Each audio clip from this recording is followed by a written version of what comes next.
9월 7일 화요일 하나님께서 저희에게 주시는 말씀은 사사기 15장 14절에서 20절 말씀입니다.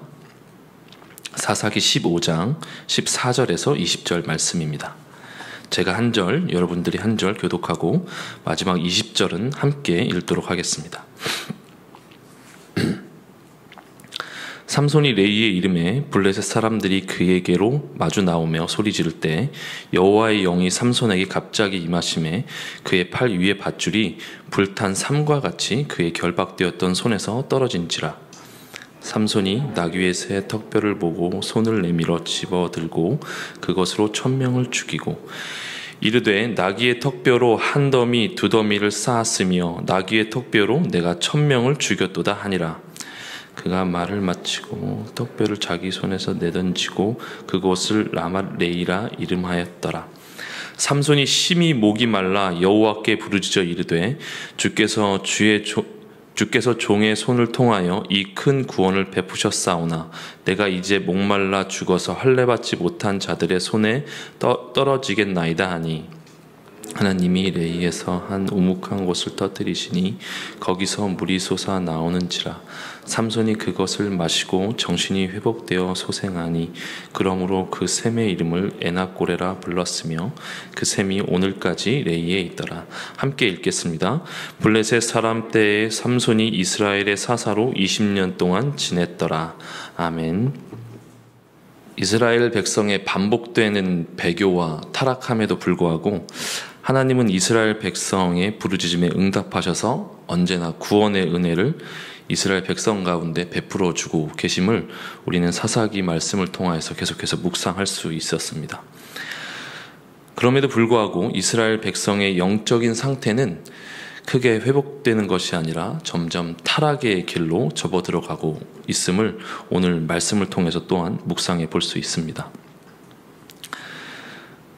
그동안 사사들은 위기에 처했을 때 다른 이방 민족들로부터 억압을 받다든지 제압을 당할 때 이스라엘 백성들의 여러 지파를 규합해서 이방 민족과 싸워서 승리하는 모습을 항상 보여주었습니다. 그런데 이제 그런 모습이 사사 삼손의 이야기에서는 그런 모습이 나오지 않고 있습니다. 오히려 유다 백성은 사사인 삼손을 자기들 손에 스스로 결박을 해서 블레셋 사람들에게 넘겨주려고 하는 모습을 우리는 볼 수 있습니다. 그리고 그 다음 장면이 바로 오늘의 이야기입니다. 그런데 하나님의 영이 사사 삼손에게 강하게 임하셔서 삼손은 그 결박을 끊고 블레셋 사람들과 외로운 싸움을 하게 된다라고 하는 내용이 오늘 전반적인 말씀의 이야기입니다. 14절에 보면 삼손은 결박된 채 블레셋 사람들의 진영인 레하에 들어가게 됩니다. 그리고 그 모습을 보던 블레셋 사람들은 승리를 확신하며 환호성을 지르는 장면이 14절에 나오게 되는 것이죠. 바로 그때 하나님의 영이 삼손에게 강하게 임하십니다. 그리고 그 결박을 불탄 삼처럼 끊어내듯이 끊어냈다라고 오늘 말씀은 이야기하고 있습니다. 이 일은 결코 삼손의 힘으로 행한 것이 아닙니다. 이것은 하나님의 영이 삼손에게 임했을 때 삼손이 행할 수 있었던 것입니다. 그러니까 블레셋 사람들을 치기 위한 하나님의 이적을 삼손을 통해서 이루신 것이죠. 그러니까 결코 삼손의 힘과 능력으로 할 수 있는 일이 아니었습니다. 우리는 교회 일이든 우리의 삶의 자리든 어쨌든 하나님의 사명을 받고 나아가는 자들입니다. 그런 사명을 감당하는 사람들이 반드시 이 사실을 기억해야 합니다. 우리의 힘으로 하는 것이 아니라 하나님께서 부어주신 힘으로 우리는 할 수 있다라는 것이죠. 사명을 감당할 수 있게 해주시는 분은 하나님입니다. 우리가 가진 능력으로 사명을 감당하는 것이 아니라 하나님께서 부어주신 능력으로 우리는 사명을 감당할 수 있습니다. 그래서 사명을 성취한 이후에 우리의 자세와 마음이 중요합니다. 사명을 성취한 이후에는 우리의 스스로 해냈다라고 하는 자부심이 아니라 하나님께서 우리에게 그 능력을 주셨다라고 하는 겸손함이 우리 마음 가운데 있어야 합니다. 그런데 우리는 우리의 자아가 너무 크다 보니까 저부터도 그렇게 잘 하지 못하고 있는 것 같습니다. 그래서 우린 날마다 하나님 앞에 나와서 엎드려야 하는 것입니다. 나로 충만한 내 자아가 아니라 하나님으로 충만해지기 위해서 우리는 하나님 앞에 매일 나와 엎드리고 기도해야 하는 것입니다. 우리가 하나님 앞에 나와서 기도하고 예배하는 것이 하나님 앞에 어떤 행위냐 하면, 하나님, 제 힘으로는 할 수 없습니다.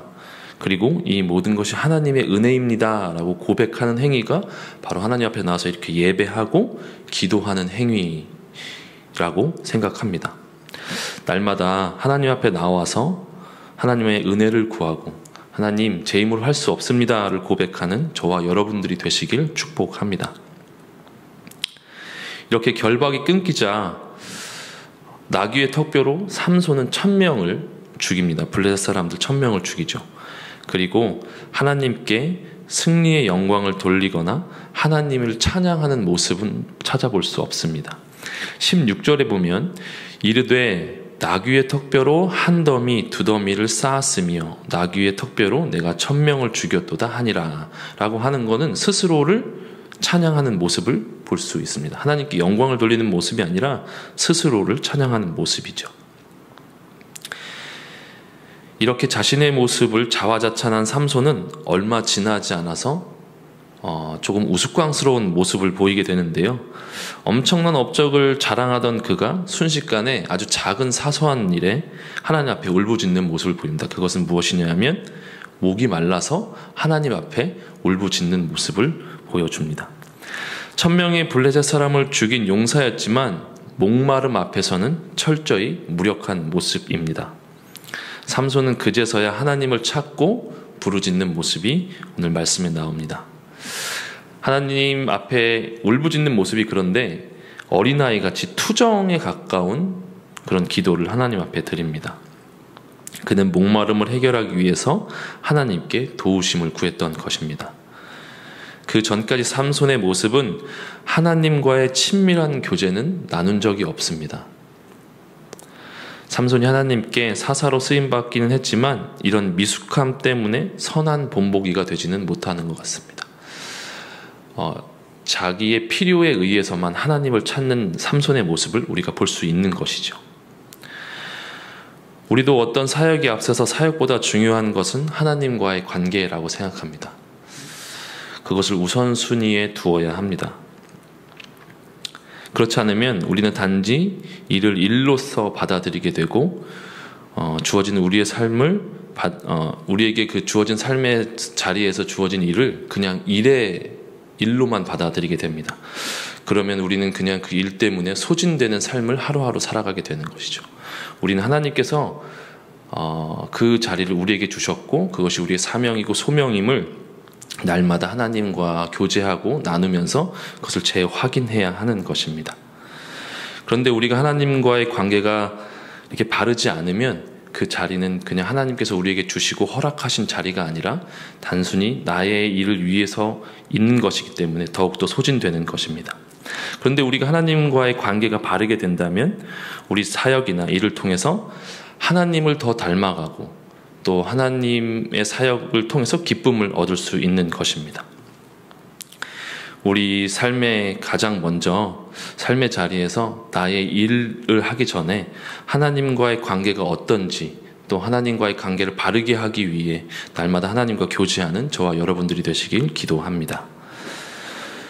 우리가 하나님과의 관계가 바르게 될 때 우리에게 주어지는 또 하나의 유익이 있습니다. 그것은 무엇이냐 하면 우리가 사람과의 관계에서도 건강한 관계를 유지한다라고 하는 것입니다.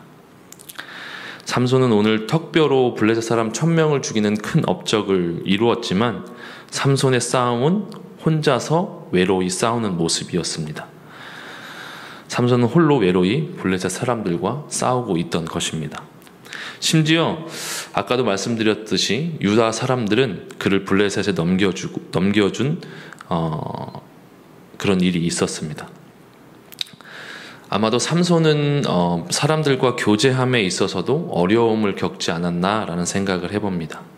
우리는 하나님과의 관계를 위해서도 매일 주님 앞에 나와야 하지만 사람과의 관계, 내 주변, 내 가족들과의 관계를 위해서도 하나님 앞에 나오고 또 훈련해야 함을 이 시간 말씀드리고 싶습니다. 하나님은 그의 자녀들이 경건하고 거룩한 교제를 통해서 서로 연합하기를 원하십니다. 그래서 우리는 교회 안에서 공동체를 이루고 있는 것이죠. 우리가 공동체 안에 있을 때 우리는 세상의 죄와 유혹에서 벗어날 수 있습니다.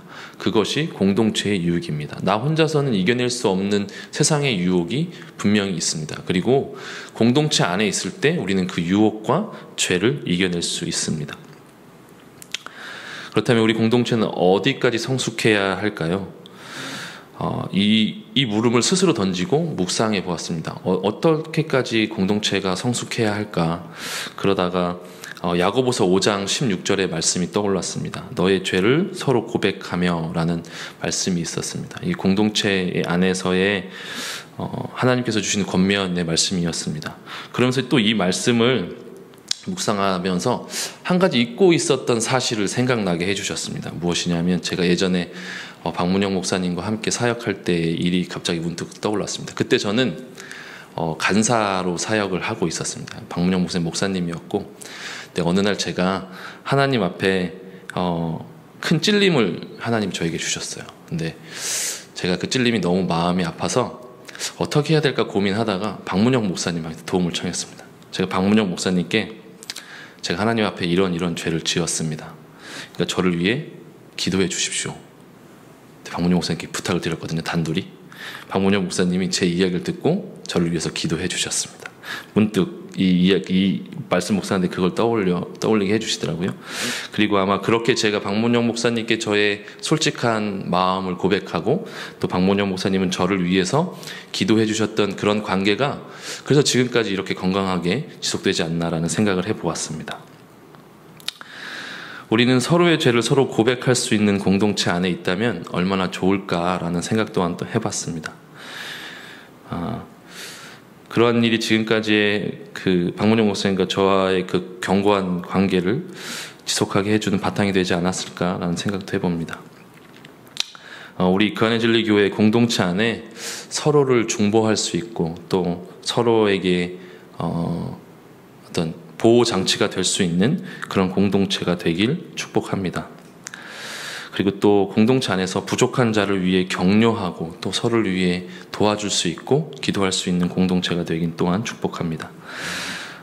세상에서 힘든 일이 있을 때, 어려움이 있을 때 또한 우리는 그 공동체 안에서 피하고 또 공동체의 위로를 받을 수 있고 세상의 유혹과 죄로부터도 함께 맞서 나갈 수 있는 그런 공동체가 되길 또한 축복합니다. 함께 기도하도록 하겠습니다.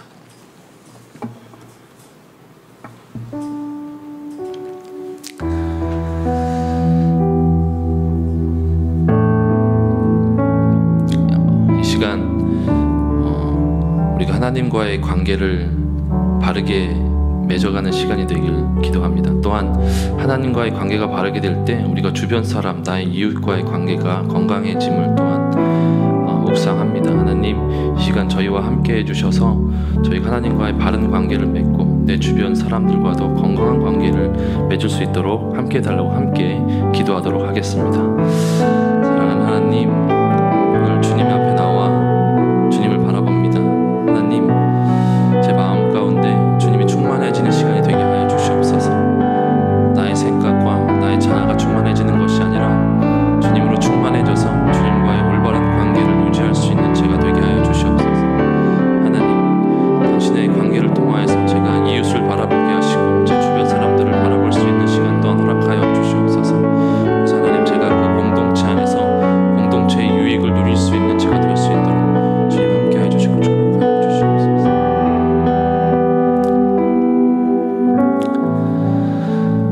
사랑하는 하나님, 새날 주시고 또한 주님 앞에 나와서 예배할 수 있게 하시니 감사합니다. 하나님, 이 예배를 통하여서 저희가 주님과의 올바른 관계 안으로 들어갈 수 있도록 함께하여 주시옵소서. 그리하여서 내 안에 내 자아보다 주님이 더 커지는 놀라운 역사가 일어나게 하시고 그것을 통하여서 내 이웃과의 내 주변 사람과의 관계도 건강해질 수 있는 축복을 저희에게 허락하여 주시옵소서. 하나님, 공동체 안에서 주님을 바라볼 수 있는 건강한 공동체로 나아갈 수 있도록 함께하여 주시옵소서. 감사드리며 예수님의 이름으로 기도드렸습니다.